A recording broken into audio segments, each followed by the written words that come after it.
وہ ایک گناہگار بنی اسرائیل کی اس کی کہانی موجود ہے کہ وہ آیا اور نیکوکار سے اس نے کوئی بات کی تو اس نے اس کو جھٹک دیا، اور وہ اتنا نیکوکار تھا جب وہ چلتا تھا تو بادل اس کے اوپر سایہ کرتا تھا، اللہ نے اس کو اتنا نوازا ہوا تھا، لیکن گناہگار کو دیکھ کر کے اس کے اندر نفرت کے جذبات پیدا ہوئے، اس نے کہا میرے سے بات نہ کر، پیچھے ہٹ جا، اللہ اکبر۔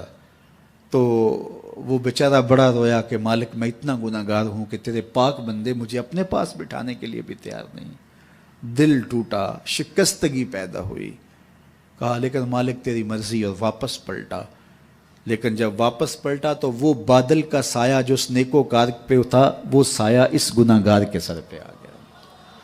تو وہ کرم نوازی جس پہ فرما دے اس کے سارے بندے ہیں، تو اللہ کو جو ہے وہ تکبر کی نیکی نہیں، وہ گناہ جس کے بعد عجز پیدا ہو اللہ کو وہ پسند ہے، وہ گناہ جس کے بعد توبہ کے جذبات ابھریں، بندے کو شرمندگی کا احساس ہو۔ تو مت ایسے بنے کہ 4 نمازیں پڑھ لیں تو سب بے نمازیوں کو حقیر جاننے لگ جائیں، تھوڑا سا کام کر لیں، صدقہ و خیرات کر لیں تو باقی مالداروں کو حقیر جانے لگے۔ آپ کو دین کے کام کی توفیق مل گئی ہے تو آپ دین کے ٹھیکیدار بن کے بیٹھ جائیں کہ میں اتنا بڑا جلسہ کروایا، اب میرے علاوہ تو کوئی یہاں مسلمان نہیں رہتا، میں ہی سب سے بڑا عاشق رسول ہوں اور میں ہی سب سے بڑا مسلمان ہوں۔ نہ، ایسا نہ کیجئے، اللہ نے آپ کو توفیق دی، آپ نے لوگوں کو دعوت دی، پتہ نہیں کس آنے والے پہ کتنا کرم ہوا ہے، یہ تو ان کی رحمتیں ہیں، وہ جس پہ چاہے جیسے چاہیں برس جائیں۔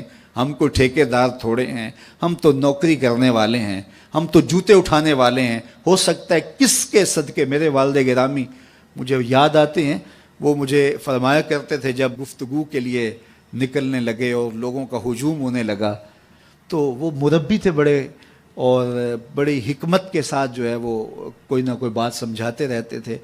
تو ایک دن فرمانے لگے کہ ایک خطیب تھا، بظاہر اچھا خطاب کرتا لیکن اندر سے کوئی اتنا اچھا نہیں تھا، تو جب وہ فوت ہو گیا تو وہ بخشا گیا، تو اس نے اللہ سے کہا کہ میرے مالک میرا تو کوئی عمل ہی نہیں ہے کہ میری بخشش ہوگی اور میری مغفرت ہو گئی۔ تو فرمایا کہ ہاں ہم تجھے جانتے ہیں، لیکن ایک دن تو کہیں واز کر رہا تھا، میرا ایک بندہ بیٹھا تھا، اس کو پسند آ گیا، میں نے اس کے صدقے تیری مغفرت فرما دی۔ اٹھ فریدا ستیا تے میلا ویکھن جا، اٹھ فریدا ستیا تے میلا ویکھن جا، وت کوئی بخشیا مل جاوے تے تو ہی بخشیا جا۔ تو پتہ نہیں کس کے صدقے سے اللہ رحمتوں کا نزول فرماتا ہے، بے عمل کو دیکھ کر کے اس سے نفرت نہیں ہے، نفرت تو گناہ سے ہے، گناہگار سے نہیں ہے، لیکن کوشش کی جائے کہ یہ عمل بد چھوڑ دے۔ اللہ اکبر۔ ایک جنازہ گزرا اور وہ جنازہ کسی غیر مسلم کا تھا، تو چشمان رحمت میں آنسو آ گئے۔ تو صحابہ نے پوچھا کہ حضور یہ یہودی ہے یا عیسائی ہے، کوئی اس کا جو مذہب تھا وہ بتایا۔ تو فرمایا کہ مجھے اس بات پہ افسوس آیا کہ یہ اسلام نہیں لا سکا اور کفر کی حالت میں مر گیا، تو اگر یہ اسلام لاتا اور جو ہے وہ جنت کی راہوں کا مسافر ہوتا تو کتنا اچھا۔ یہ اس کے ساتھ بھی ہمدردی ہے۔ تو اللہ کی مخلوق، یہ جنت کے اکیلے ٹھیکیدار بننے کی کوشش نہ کریں کہ میرے علاوہ کوئی جائے ہی نہ، جنت کے دروازے پہ میں بیٹھ جاؤں گا کسی کو، یہ زیادتی ہے۔ میرے تو اعلیٰ حضرت نے یہ کہا تھا، ایک میرا ہی رحمت پہ دعویٰ نہیں، شاہ کی ساری امت پہ لاکھوں سلام۔ تو اس لیے امت سازی کی ایک تو کوشش کریے، اپنے اندر باہمی چھوٹے چھوٹے نزاع اختلاف، یہ انسانی فطرت ہے، انسان کے اندر طباع کے اندر اختلاف ہے، ترجیحات کے اندر جو ہے وہ اختلاف ہے، اپنے اپنے مزاج کے اندر تفاوت ہوتا ہے۔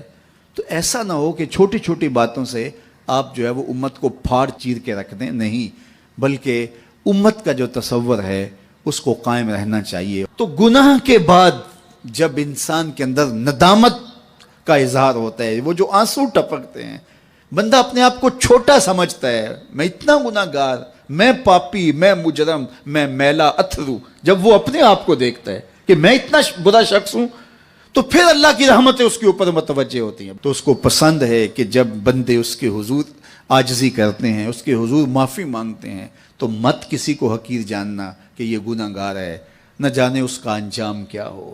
کتنے گناہگار ان کا آخر اچھا ہو جاتا ہے، کتنے نیکوکار ان کا آخر اچھا نہیں ہوتا۔ انما الاعمال بالخواتیم، وہ تھی تو فاحشہ عورت لیکن ایک کام کیا کہ ایک کتے کو پانی پلا دیا، اپنے دوپٹے سے جوتا باندھ کر کنویں میں لٹکایا اور اس کو پانی پلا دیا۔ حدیث پاک میں آتا ہے اللہ اس کے صدقے سے اس کی خطائیں معاف فرما دی۔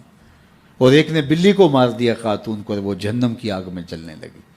اس لیے کون کس کا انجام کیا ہوتا ہے؟ ہمارے بزرگ فرماتے ہیں کہ بچے سے پیار کرو کہ اس کے گناہ کم ہیں، اور بڑے سے پیار کرو اس کی نیکیاں زیادہ ہیں، اس کی نیکیاں زیادہ ہیں۔